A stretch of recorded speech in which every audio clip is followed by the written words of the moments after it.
Data is an important aspect when it comes to programming.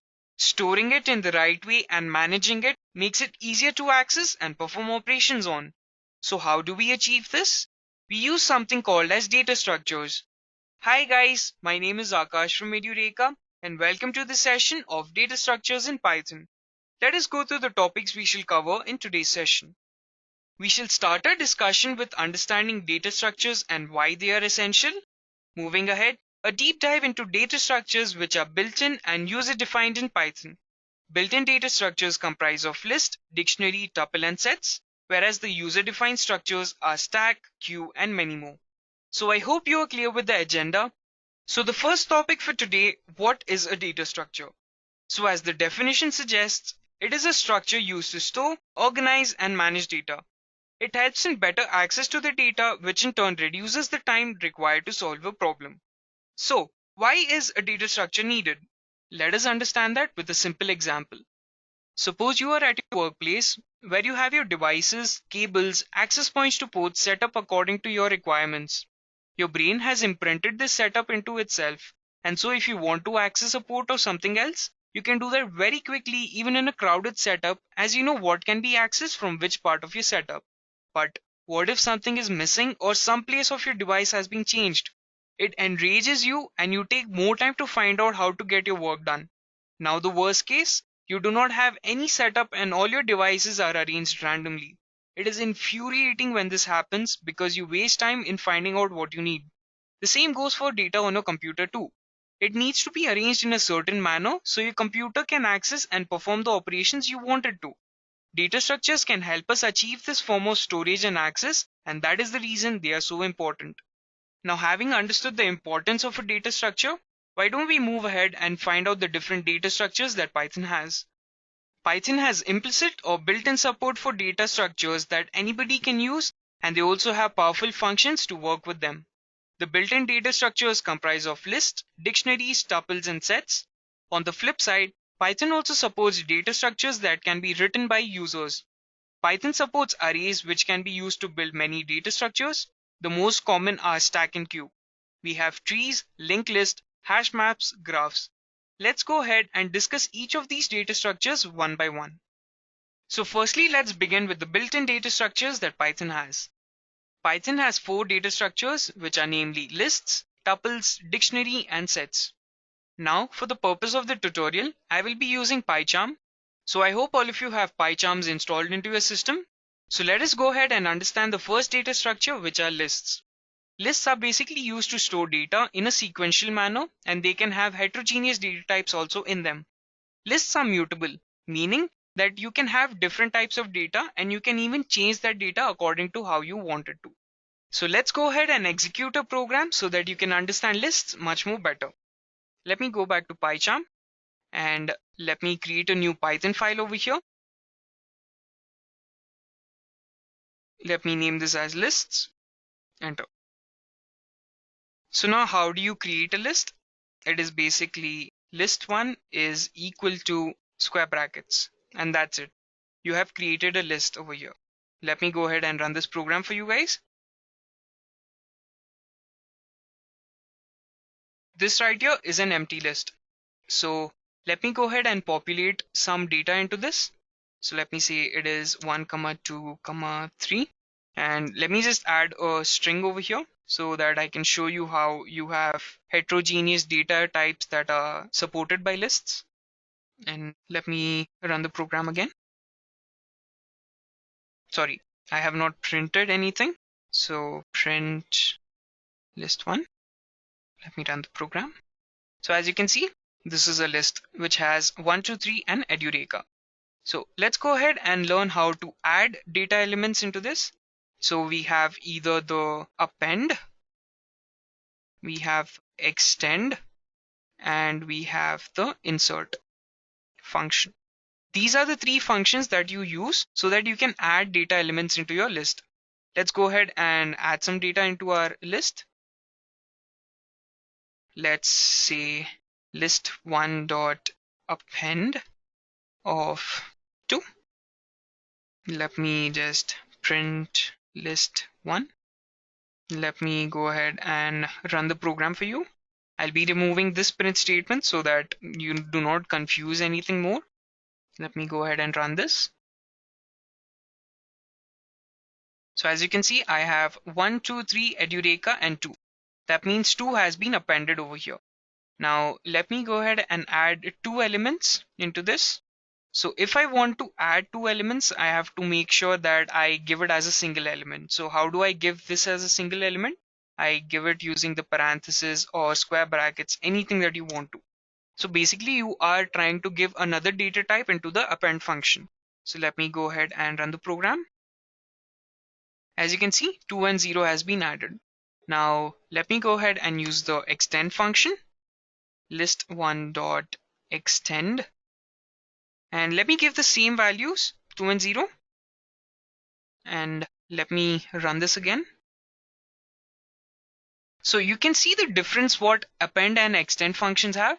We have 1, 2, 3 Edureka, which was already present, and then we have 2, 0, which has been added as a tuple. We'll understand more about tuples later in the video, but just know that anything in a parenthesis is a tuple. And then we have 2, 0, which is basically single elements over here, and this is a tuple. So that is the difference between the append and the extend function. Let us go ahead and write the insert function. So we have insert, and then I give the index over here. So I want it at the 3rd position. Let me give the element as example. Let me run the program again. So as you can see, 1, 2, 3, and example was put in the index of 3rd position. So I hope all of you understand what indexes are. If you do not know what indexes are, let me just tell that to you. So basically, indexes are addresses in which you can access the data which you have stored. So the first element of the list is always having the index 0. And then this element has the index 1, this element has an index 2, this element has an index 3, and so on for how many ever elements I add. So that is basically what happens over here. This will be index 0, index 1, index 2, and index 3. I can also have elements from the backside of the data. So Edureka will have -1. So basically I can even access elements in the reverse order. So Edureka will have the index as -1. This will be -2, -3, and -4. So I hope you've understood what basically is used to append data into it. Let me go ahead and show you how to delete data. So we use the del keyword, then we also use the pop function, and we also use the remove function. Let me just do delete of list1 of, let's say, what element I want to remove example. So let me just give 3. Let me print it over here now. Let me run the program again. So as you can see, there was example here, and I have deleted example over here. Now let's do the next one, which is the pop function, list1 dot pop, and let's say that I want to remove 0, 1, 2, 3, and 4. So 4, and I can even print this a equal to, because pop function basically gives back the data that has been deleted. The del keyword does not do that. So let me just print a. Let me run the program. So as you can see over here that the element of a has been removed. Let's remove data using list1 dot remove. Let's delete 2. Let me run this program. Sorry, I have to print this. Print list1. So the first 2 has been deleted over here. So that is basically how you delete elements. As you can see over here, we have really good functions which are used to add elements, delete elements. How do you access the elements? It's really simple over here. Let me just show that. You just do the print one. If you want to access particular elements, you can do list1 of, let's say, if you do not give any start and stop indexes, it will print the whole list. Let me just say that this is from 0 to 2. Then if I want to skip elements, I can just do the list1 of 0 to 4 and skipping 2 elements. If I want to print it in the reverse order, I can just do list1 and -1. Let me go ahead and run the program.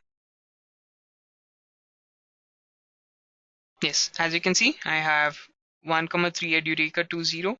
Then I have 0 to 2, 0 and 1 will be printed and 2 will be rejected. Then I have 0 to 4 and I am skipping it in steps of 2. And then I have the list 1, which is reverse order. So I have 1, 3 Edureka 0 and 2 in the reverse order.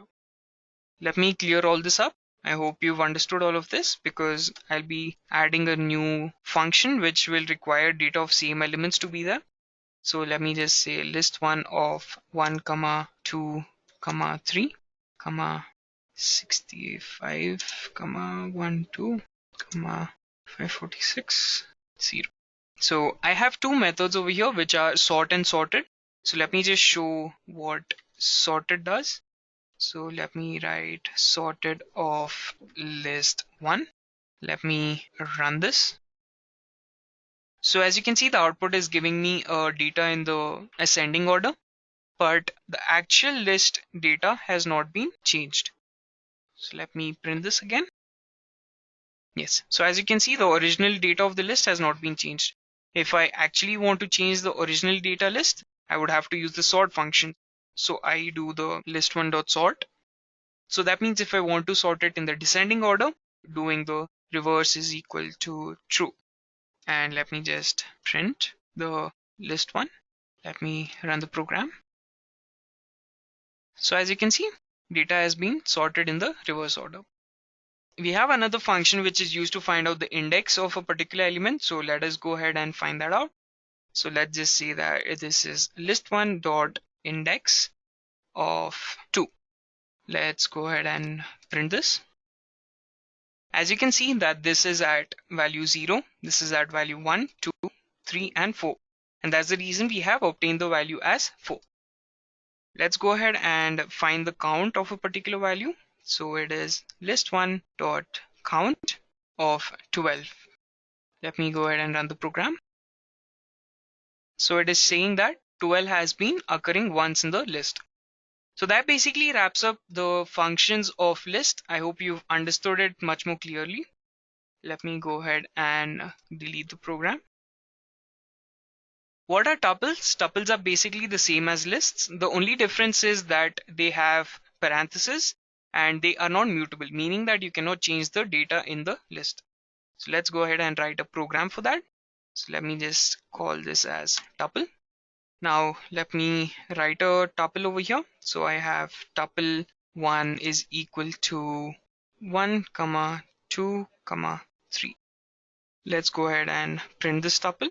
So let's just write tuple 1. Sorry.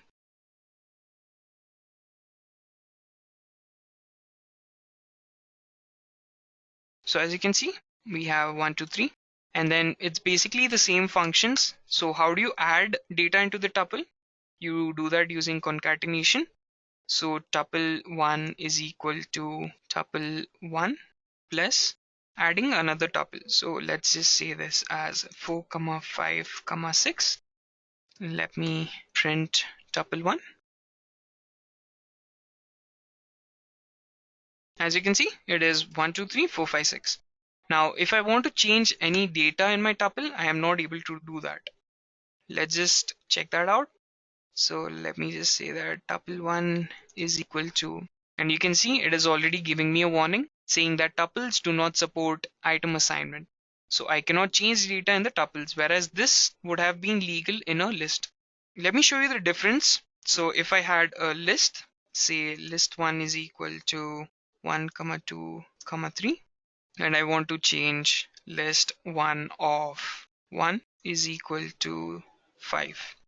And if I print list1,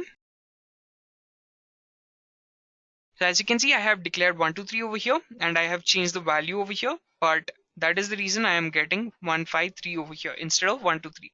So this is allowed in lists, but changing data in the tuples is not allowed. So you access tuples the same way as you do it for lists, and all the rest is the same as lists. So that's basically wrapping up our tuples. Let me go ahead and open dictionaries for you guys. So what is a dictionary? A dictionary is basically a data structure that holds key value pair. So what do you mean by a key value pair? So you have something as a key or something which is common and you have a value for it.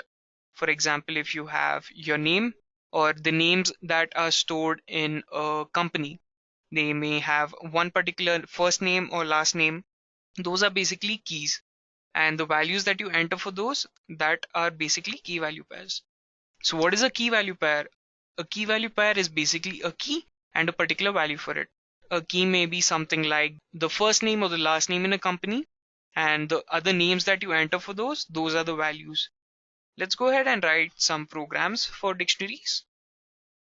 Let me go ahead and create a new file over here. Yes. So how do you create a dictionary? It is dict1 is equal to 1 as Java script, comma 2 as Java. Let me go ahead and print dict1. So as you can see, 1 is the key over here and JavaScript is the value, 2 is the key and Java is the value. So that is basically how you write a dictionary. Let's change values inside the dictionary. It is dict1 of 1 is equal to Python. Let me go ahead and print dictionary 1. Let me run the program. So as you can see, JavaScript is now changed with value Python. That is basically how you can change values inside. How do you add values? So we add values giving a new key value pair. Say for example, let's write 3 is equal to Ruby. Print dict1. As you can see, I have added a new value. So that's how simple it is to work with dictionary. So we have learned how to write a dictionary, how we can change the values in a dictionary, how to add values into a dictionary. Let's go ahead and learn how to delete values. For deletion, it's the same. We can use the del keyword. So let's say it is del dict1 of 1. What is value 1 will be deleted. So whatever is the key where 1 is the value, so Python has the value 1, this will be deleted. Let me just show that to you. So we have print dict1. As you can see, key value pair of 1 and Python is deleted. So that's how you do it. Let me show you another method, that is using the pop method. It is dict1 of pop, and I am popping the key value pair which has the key 1. And I can even print this because pop has a return value. Yes, so as you can see, Python was popped out and 2 and Java has been remaining in the dictionary. I have another thing which is called as the pop item, and this will return a tuple with the key value pair. Let me run the program. Oh, sorry, I cannot give any arguments to pop item. So let me run this again. So as you can see, 3 and Ruby, the value which is at the end will always be popped using the pop item. So 3 and Ruby has been returned as a tuple, 1 Python and 2 in Java are remaining in the dictionary. We have a bit of more functions. Let me just show those to you. So we have dict1 dot keys is to get all the keys. Let me print that for you. And let me remove all of these redundant prints so that I can just show you all the keys that are required. Let me print all the keys. So the keys are 1, 2, 3. If I want the values, I have the values. So this should be Python, Java, and Ruby. And if I want the items, which is the key value pair, I just write items. So as you can see, I have 1 Python, 2 Java, 3 and Ruby, which are returned as the key value pairs. So that is basically what wraps up our session for dictionaries. Let's move ahead with sets.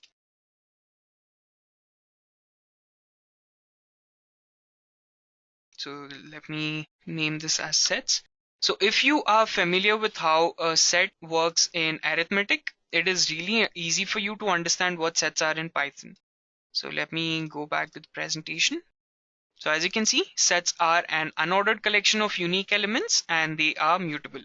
So let me show that to you. So set 1. You have to remember that if you do not add a key value pair, it is always taken as a set, but if you add a key value pair, it is always a dictionary. So let's say this is 1, 2, 3, 4, 4, and 4. Let me print set 1. Now you will understand what a set is basically because I have repeated 4 thrice, but as you can see in the output, it is only taken it as once. So that is basically what a set is. Let me go ahead and show you how to add elements. So you have set1 dot add of 5. Let me go ahead and print this. Yes, so as you can see, 1, 2, 3, 4, 5 has been added. That's how simple it is to work with sets. So let us go ahead and now understand what are the different operations that sets have. So it has union. Let me just comment all of it. It has the intersection. It has difference, and it has symmetric difference. So these are the 4 functions that are available to us. So let me go ahead and write another set because we need 2 sets for working with this. This will be 3, 4, 5, 6. So let me just say print set1 dot union of set2. Let me go ahead and print this. Firstly, let me remove these redundant statements. So let me run the program now. As you can see, 1, 2, 3, 4, 5, 6 is the union because we have 1, 2, 3, 4 in set 1 and 3, 4, 5, 6 in set 2. So whatever is common in both of those will be added and given out as a list. Let me print the intersection of this. So it is set1 dot intersection of set2. Let me run the value. So what is common? It has 3, 4, and 5 because we had added 5 over here. So we have 3, 4, 5, which is the intersection, which is the common elements in both of them. So let's go ahead and find what is the difference. We have set1 dot difference of set2. What this does is basically whatever is common in both of them will be taken out and whatever is remaining in set1 will be given as the output.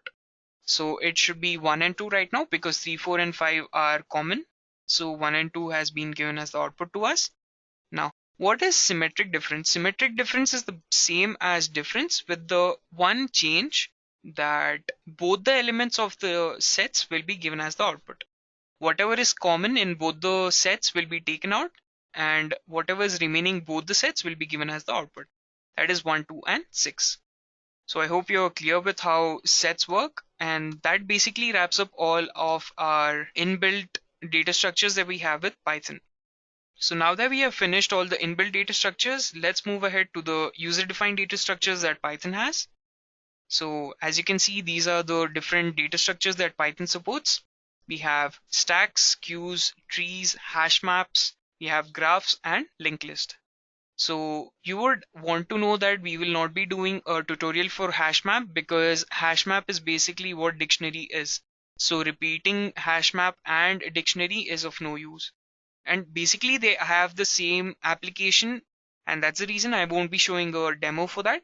So we will be doing a demo for stack, queue, trees, linked list, and graphs. Let's move ahead and understand each of these one by one. Now before starting out, we would firstly need to know what an array is. If you remember what a list was, that is basically what an array is. The only difference is that arrays have only one data type. That means if it is a data type of integers, only integer data type will be taken. If it is a floating number, only floating data types will be taken into the array. So that is what is the only difference between an array and a list. So arrays are what are basically used to, create your particular data structures. So I hope you're clear with this. Let's move ahead to the program that I have prepared for all of you guys. And we will not be typing these because it takes a lot of time. So let me just show you the program for now. So I have imported the array as ARR, and I have created an integer array and passed 1, 2, 3, 4, 5 as the elements.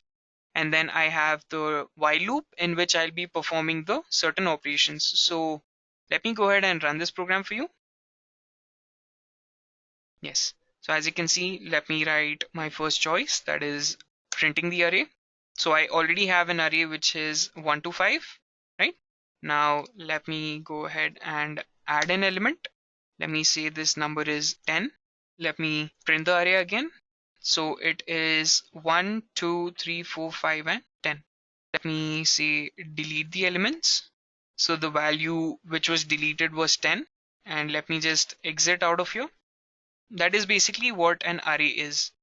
So as you can see, let me just explain the program. So I take the choice, and if the choice is 1, I am going to print the array elements. If the choice is 2, I will be adding the integer elements, and I will make sure that the integer element is only taken over here, else the program ends over here. Then I have 3, which is to pop the element, and I have 4, which is to break out of the while loop. If I enter any other choice, it will say that please enter a valid choice and keep running in the loop itself. So that basically wraps up arrays. Now, once we have understood what arrays are, let's move ahead with stacks. As you can see, stacks are made from arrays and they follow the LIFO principle, which is the last in and the first out. And how is that being taken care of? It is being taken care of something called as the top, which is the pointer to track the top of the element. So let me show you how this works. We have some elements which are 1, 2, 3. Now to add elements into the stack, it is called as pushing, and to delete elements, it's called as popping. So let me show you how a stack basically works. So I push 1. So as you can see, 1 is being pushed, 2 will be pushed, and top is basically pointing to the top of the elements. So whichever element is at the top, top will be pointing to it. And 3 will be pushed now. What happens now if I want to delete it? I just say pop, and 3 will be popped out and top will be pointing to value number 2. So this is basically what a stack is. Let me go ahead back to the program that I have prepared for you guys. So for the stack program, I have prepared it in 2 methods. It is either using the normal lists or I have defined it using a class. So let me just run it according so that I can show both of it to you. Yes. As you can see, I have 3 values over here and I am appending all of these to the list. So now my stack is having the values 1, 2, and 3. Let me go ahead and pop these elements. That's what I am doing over here. So 3, 2, and 1 are being popped. So the stack is empty. This is not that interactive. So to make it much more interactive, what I had done is I have used classes. So let me just show that program to you right here. Yes. So this is the class of the stack. I have items, then I have return self.items if it is empty. Then I have the push and I have the pop functions. So I've created an object over here and I am asking the user. So let me just go ahead and run this. It's the same as what I had done for the other program. I have asked the user for this choice. So I either push or I either pop and I either pop out the thing. Let me run this program. Yes. What do you want to do? Let me push a value. 1 is being pushed. Let me push another value. 1, 3. So let me pop the value.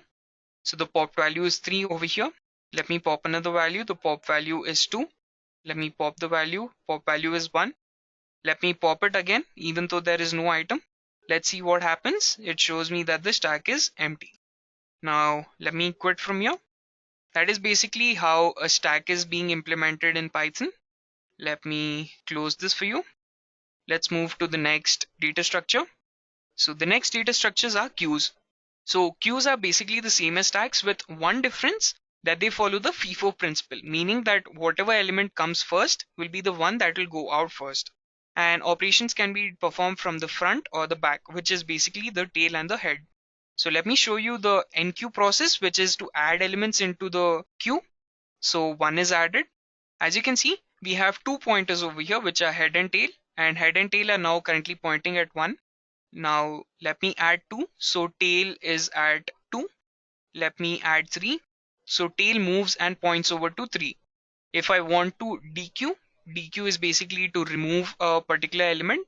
So 1 comes out and the head is now pointing at the element number 2. So let me show you the program that I have for you guys. Yes, from the collection I am just importing dequeue and I am appending the elements accordingly, and then pop left. So let me run the program so you'll understand it better. As you can see, I have first element, second element, and third element over here. So the first popped element is 1, the second popped element is 2, and the third popped element is 3. So first element was first to come in, second and third accordingly, and then first element was what was popped out. So that basically is a queue for you guys. So now that we have understood what queues are, why don't we move ahead with the next data structure, which are trees. Trees are basically used to define the hierarchy. Now, where would you use a tree? Trees are basically used in your HTML pages, which are used to define what tag comes under which other tag. And so the first HTML tag is called as the root, and all the other tags which are inside the HTML tag are called as the leaves, or the children of the parent node. So let me go ahead and show you the program. Yes. So as you can see, I have the class node over here, which is basically saying that we have a left and the right. What does a left and right mean? It's basically that to the parent, you have a left child and the right child. So basically here I am showing you the demo of a binary tree. So the left child will be element which is lesser than the value of the root node, and right child will be value greater than the root node, and self.v will be the value.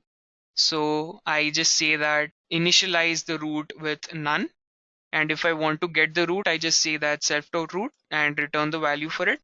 So if I want to add a particular node into the tree, I have two functions over here which are basically define add and define underscore add.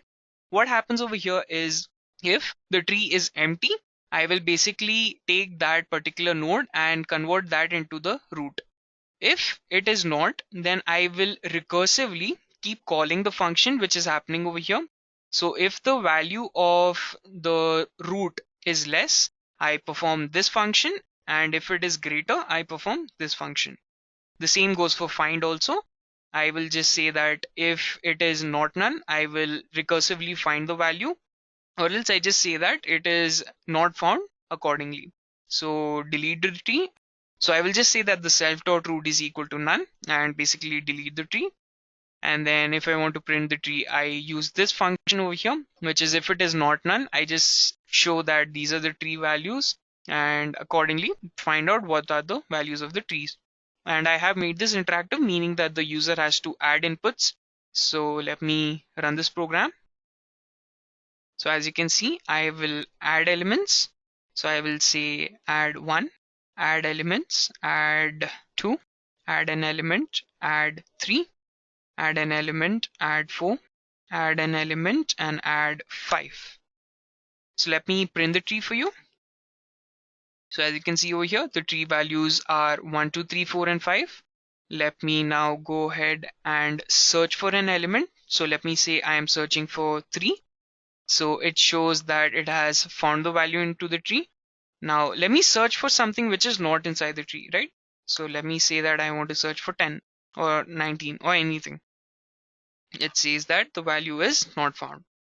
Let me go ahead and delete the tree and exit. So the tree is deleted and the program exits. So that basically is what a tree is for us. Let me move ahead with the presentation and the next data structure, which are linked lists. So the linked lists are made up of two fields, which are basically the head and the pointer, which is pointing to the next node. We have head, which is the first node of the linked list, and end, which is the ending of the linked list. So the first node is called head, and accordingly it has two fields. As I told you that it is used for holding the data and the pointer to the next node of the linked list. Let me show you the program. So I have a class called as the node, which is basically self.data and the self.next node. And to get the next data and set the next data accordingly, I use these functions, right? So I am creating a linked list object. So I just say that the self.head is equal to head. Then I have new node is equal to basically to insert the data accordingly. Then I have the size over here.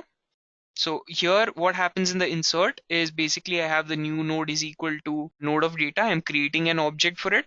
And then I am setting itself accordingly, and then self.head is equal to new node. So this is what happens in the insert function. Then I have a function which is used to find out the size of the linked list. So it basically traverses through all the data elements in the linked list and gives me the count of it. Then I also have a function which is used to search the value, and then I have element which is used to delete the particular data in the value. Let me just go ahead and run this for you. Yes. So as you can see, I have three elements in my linked list, that is 1, 2, and 3. That's the reason I've got 1, 2, and 3 over here.